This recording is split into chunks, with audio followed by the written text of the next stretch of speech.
ဝပြရကျန်အခန်းကြီး21တပံမောရှေအားထာဝရဘုရားကသင်သည်အာရုန်၏သားဟေဘရဟိတ်တို့အားဆင့်ဆိုရမည်မှာအမျိုးသားချင်းတည်သောအတွက်သင်တို့တွင်အပေသူများညှိညူးခြင်းမရှိရတို့ရာတွင်ပေါဖော်ရင်တည်ဟူသောမိဘသားသမီးညီအကိုလေမနေသောကညာနှင့်နမအရင်အတွက်ညှိညူးခြင်းကိုခံရသောအခွင့်ရှိ၏အမျိုးသားချင်းသူကြီးအတွက်ကိုရှုတ်ချ၍ညှိညူးခြင်းမရှိရဣဘရဟိသည်စပင်ကိုမရေရပါမုတ်ကိုမရေရအသားနှင့်ခုတ်ရှက်ခြင်းကိုမပြုရသူသည်မိမိဖျားသခင်အဖို့တန့်ရှင်းရမည်မိမိဖျားသခင်၏နာမတော်ကိုမရှုံမချရ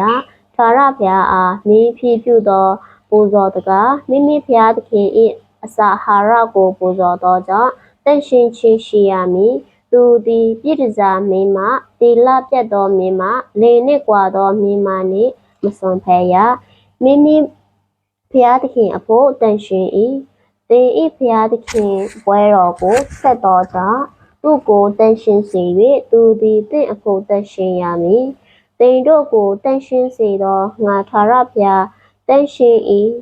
ယေဘရဟိသမင်းသည်ပြည်တစားလို၍ကိုရှုချလင်မိမိအဖကိုရှုတ်ချရရော၏ထိုသူကိုမြည်ရှို့ရမည်မိမိအမျိုးသားချင်းတို့တွင်အဝတ်တစားဆင်လျက်အရာနှင့်ခံထား၍မိမိကောင်းပေါ်မှဆင်လောင်းခြင်းပတိကိုခံသောယေဘရဟိမင်းသည်မိမိကောင်းနှင့်တစားကိုမချိုးရမိမိအဝတ်ကိုမဆိုးရအသေးကောင်းကိုမချင်ရမိဘအတွက်ညှိညူးခြင်းကိုမခံရတန့်ရှင်းရာဌာနတော်ထဲကမထွက်ရမိမိဖျားသခင်၏တန့်ရှင်းရာဌာနတော်ကိုမရှုံမချရအကြောင်းမူကားမိမိဖျားသခင်၏ပေသိစီနှင့်ဆိုင်သောတင်းကြည့်ကိုဆောင်းရသောသူဖြစ်၏ငါသည်ထာဝရဘုရားဖြစ်၏ယေဘရဟိမင်းသည်အပြုကညာနှင့်သာဆုံးဖက်ရမည်မုတ်ဆိုမှလေနှင့်ကွာသောမိမတီလပြတ်သောမိမပြည်တစားမိမနှင့်မဆုံးဖက်ရမိမိအမျိုးသားချင်းအပြုကညာနှင့်သာဆုံးဖက်ရမည်မိမိသားကိုအမျိုးသားချင်းတို့တွင်မရှုံမချရငါထာဝရဘုရားသည်ယေဘရဟိမင်းကိုတန့်ရှင်းစေသည်ဟုမိတော်မူ၏တဖန်မောရှေအားထာဝရဘုရားကသင်သည်အာရုန်အားဆင့်ဆိုရမည်မှာသင်၏အမျိုးအစဉ်ဆက်တွင်ကိုယ်နှင့်အပြည့်ရှိသောသူသည်မိမိဖျားသခင်၏ပွဲတော်ကိုစက္ကအံ့သောငါမချင်းမကာရမျက်စိကန်းသောသူချွေဆုံသောသူနှခမ်းပိတ်သောသူအင်္ဂါပိုလုံးသောသူလက်ကျိုးသောသူခြေကျိုးသောသူကြောကုန်းသောသူပုသောသူမျက်စိနာသောသူဝက်ဆဲသောသူ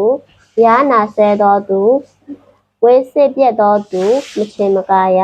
ဣဘရဟိအာရုအမျိုးတွင်ကိုယ်နှင့်အပြစ်ပါသောသူတဆုံတယောက်မြထာဝရဘုရားအားမင်းဖြစ်ပြုသောပူဇော်တကားကိုစက္ကအပ်သောငါမချင်းမကာရကိုယ်နှင့်အပြစ်ပါသောကြောင့်မိမိဖျားသခင်၏မုတ်တော်ကိုစက္ကသောငါမချင်းမကာရ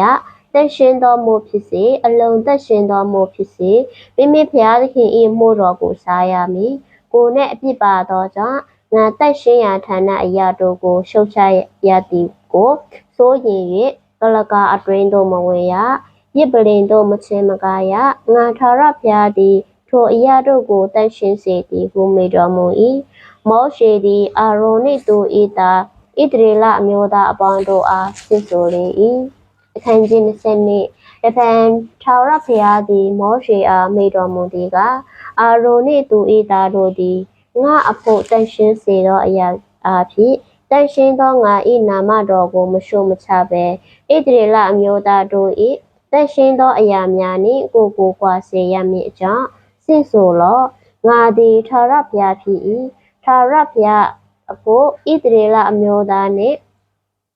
တန့်ရှင်းစေသည်ဖြင့်တန့်ရှင်းခြင်းရှိသောအရာတို့ကိုမစင်ကြယ်လျက်နှင့်ချင်းကသောယေဘရဟိအမျိုးသားမည်သည်ကငါထံမှဖယ်ရှင်းခြင်းကိုခံရမည်ငါသည်ထာဝရဘုရားဖြစ်၏နူနာယစ်နာဆွဲသောအာရုန်၏မျိုးသားမည်သည်ကမစင်ကြယ်မိတန်အောင်တန့်ရှင်းသောအရာကိုမစားရအသေးကောင်နှင့်ဆိုင်သောမတန့်ရှင်းသောအရာကိုထိသောသူတို့၏ထွက်သောသူညှိညူးစေ၍ ထွားတတ်သောတရိษံကိုထိတော်သူညစ်ညူးခြင်းတစုံတစ်ခုဆွဲ၍ညစ်ညူးသောသူထိုတို့သောသူကိုချစ်သမျှသောသူတို့သည်ညံ့ဦးတန်အောင်မစင်ကြယ်ဖြစ်လိမ့်မည်ကိုရေမချိုးပဲနေလေတက်ရှင်းသောအရာကိုမစားရနေဝင်သောနောက်မှတက်ရှင်းခြင်းတို့ရောက်သည်ဖြစ်၍တက်ရှင်းသောအရာသည်သူတို့စားစရာဖြစ်သောကြောင့်ထိုနောက်မှစားရကြမည်အလိုလိုသေးသောအကောင်တားရဲကဲ၍သေးသောအကောင်အဖြစ်ကိုညင်ညူးစေ၍မစားရငါသည်ခြောက်ရဖျားဖြစ်၏ဣဘရဟိတို့သည်ငါပညာတော်ကိုဖျက်သည်ဖြစ်ကိုအပြစ်ကိုခံလျက်မသေးရမည်အကြောင်းငါပညာတရားကိုဆောင်းရှောက်ရကြမည်ငါခြောက်ရဖျားသည်သူတို့ကိုတန်ရှင်းစေ၏တပအမျိုးသားသည်တန်ရှင်းသောအရာကိုမစားရဣဘရဟိနှင့်တဲနေသောအသက်မသေးမစားရသူစားလဲသူငါစားလဲမစားရဣဘရဟိသည်ကိုငွေနှင့်ဝယ်သောသူ၏အိမ်နှင့်မွေးသောသူသည်သူ၏အစာကိုစားရမည်ဣဘရဟိသမင်းသည်တပအမျိုးသား၏မယားဖြစ်လေတန်ရှင်းသောပူဇော်တကားအရာကိုမစားရတို့ရာတွင်လင်သေးတော်၎င်းလင်နှင့်ကွာတော်၎င်းသားမရှိဘဲမိမိအဖအိမ်သို့ပြန်၍ညက်စင်အခါနေတကယ်သို့နေပြန်လေအဖ၏အစာကိုစားရမည်တပအမျိုးသားမစားရလူသည်တက်ရှင်းသောအရာကိုမသိဘဲစားမိလေစားမိသောအရာ၏အဖိုးနှင့်တကွငါစုတစုကိုထား၍ဣဘရဟိအားပေးရမည်ဣသရေလအမျိုးသားတို့သည်ထာဝရဘုရားအားပူဇော်၍တန်ရှင်းသောအရာကိုမရှုံမချရထိုအရာတို့ကိုစားမိ၍ပြစ်မှားသောအပြစ်ကိုမခံစေရငါထာဝရဘုရားသည်သူတို့ကိုတန်ရှင်းစေသည်ဟုမိန့်တော်မူ၏တဖန်မောရှေအားထာဝရဘုရားကသင်သည်အာရုန်နှင့်သူ၏သားဣသရေလအမျိုးသားအပေါင်းတို့အားဆင့်ဆိုရမည်မှာဣသရေလအမျိုးသားဖြစ်စေဣသရေလအမျိုးနှင့်ရဲနေသောတပါးအမျိုးသားဖြစ်စေသစ္စာဂတိရှိ၍ပြုသောပူဇော်တကားအလိုလိုပြုသောပူဇော်တကားတည်းဟူသောမိရှုရာကြီးကိုထာဝရဘုရားအားပူဇော်လိုလေစိတ်တော်နှင့်တွေ့ချင်းကအပြစ်မပါသောသူစိတ်နွားအထီးကိုပူဇော်ရမည်အပြစ်ပါသောအကောင်ကိုမပူဇော်ရပူဇော်လင်စိတ်တော်နှင့်မတွေ့သစ္စာဂတိရှိ၍ပြုသောပူဇော်တကားအလိုလိုပြုသောပူဇော်တကားသို့စိတ်နွားကိုထာဝရဘုရားအားပူဇော်လိုလေစိတ်တော်နှင့်တွေ့ချင်းကဆိုလင်ရမည်အပြစ်တစုံတစ်ခုမျှမရှိရမျက်စိကန်းသောအပြစ်အယိုးကျိုးသောအပြစ်အင်္ဂါချုပ်တဲ့သောအပြစ်မင်းဖူးရှိသောအပြစ်ဝဲနာယာနာဆွဲသောအပြစ်တစုံတစ်ခုရှိလေထာဝရဘုရားအားမပူဇော်ရရစ်ပလင်ပေါ်မှာထာဝရဘုရားကမင်းဖြစ်ပူဇော်တကားမပြုရတို့ရာတွင်အင်္ဂါပိုခြင်းချုပ်တဲ့ခြင်းအပြစ်ရှိသောသူစိတ်နွားကိုအလိုလိုပူဇော်တကားဖို့ပူဇော်ရမည်သစ္စာဂတိနှင့်ဆိုင်၍ပူဇော်လင်စိတ်တော်နှင့်မတွေ့စိတ်နဲ့ဆုပြက်နာအနာရှိသောအချီးကိုထာဝရဘုရားအားမပူဇော်ရတင်တို့ပြည်နှင့်ထိုတို့သောအကောင်ကိုပူဇော်တကားမပြုရထိုတို့သောအကောင်ကိုတပားအမျိုးသားဆက်တော်လဲပြက်သောအပြစ်ပါသောကြောင့်သူတို့၏ဖျားသခင်ပွဲတော်သို့မပူဇော်ရပူဇော်လင်စိတ်တော်နှင့်မတွေ့ဟုမိန့်တော်မူ၏တဖန်ထာဝရဘုရားသည်မောရှေအားမိန့်တော်မူသည်ကသို့စိတ်နွားတို့သည်မွေးဖွားသောအခါ9 ရက်အတွင်းတွင်တားငယ်ကိုအမြင့်နှင့်မကွာစေနှင့်အတ္တမနှင့်မှစ၍ထာဝရဘုရားအားမင်းဖြစ်ပူဇော်တကားဖို့တော်သင့်၏နွားဖြစ်စေတို့ဖြစ်စေတားအမြင့်နှကောင်ကိုတစ်နေ့ချင်းတွင်မတားရကျေးဇူးတော်ဝန်ခံရာရည်ကိုထာဝရဘုရားအားပူဇော်လိုလေစိတ်တော်နှင့်တွေ့ချင်းကပူဇော်လောတစ်နေ့ချင်းတွင်စားရမည်နေ့ဖြန်နေ့တိုင်အောင်မကျွင်းစေရငါသည်ထာဝရဘုရားဖြစ်၏သင်တို့သည်ငါပညာတို့ကိုကျင့်ဆောင်ရကြမည်ငါသည်ထာဝရဘုရားဖြစ်၏တန်ရှင်းသောငါ၏နာမတော်ကိုမရှုမချရ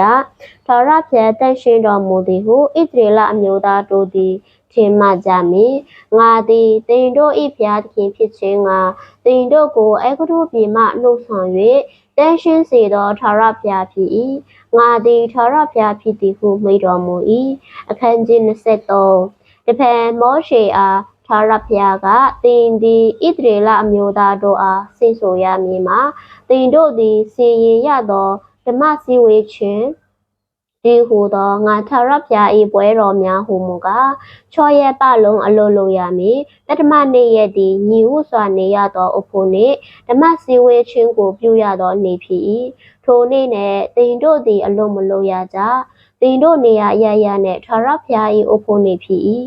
အချင်းတန်မှတင်တို့ကြောင့်ညာရသောဓမ္မစည်းဝေးခြင်းဒီဟူသောထာရဖျား၏ပွဲတော်များဟူမူကားပထမလ14ရက်ညဥယျာဉ်နှင့်ထာရဖျား၏ပတ္တခါပွဲဖြစ်၏၎င်းလ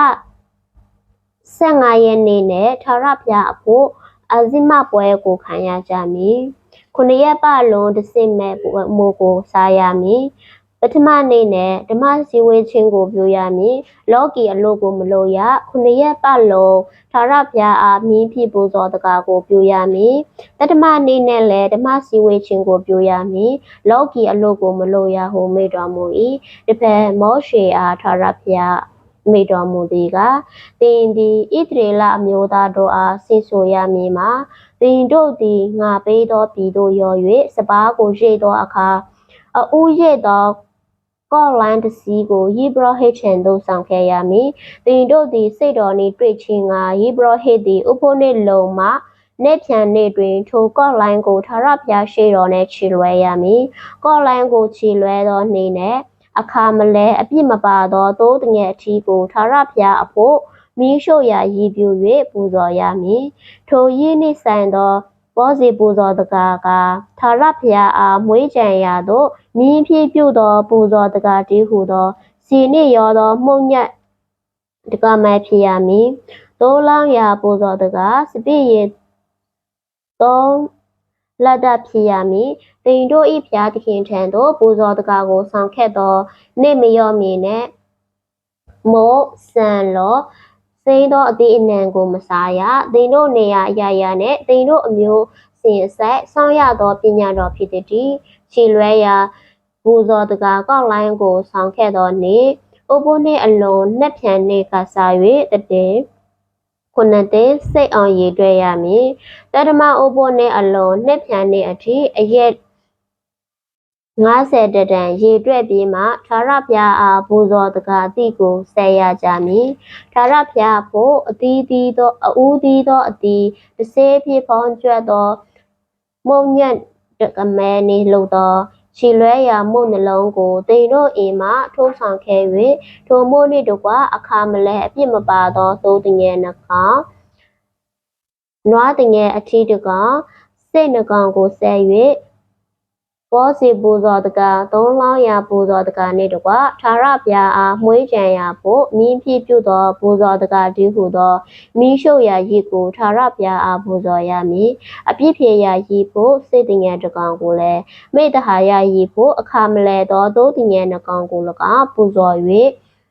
ယေဘရဟိသည်အူးသီးသောအသီးမှုနှင့်တကွခြေလွဲသည်ဖြင့်သိုးတငယ်နှကောင်ပါလျက်ထာရဖျားရှိတော်နှင့်ခြေလွဲရာပူဇော်တကားပြုရမည်ထိုအရာတို့သည်လည်းယေဘရဟိအဖို့ထာရဖျားရှိတော်နှင့်တန်ရှင်းသောအရာဖြစ်သည်ထိုနေ့၌လည်းဓမ္မစည်းဝေးခြင်းကိုဆင်ရင်ကြမည်လောကီအလိုကိုမလုပ်ရတင်တို့နေရရနှင့်တင်တို့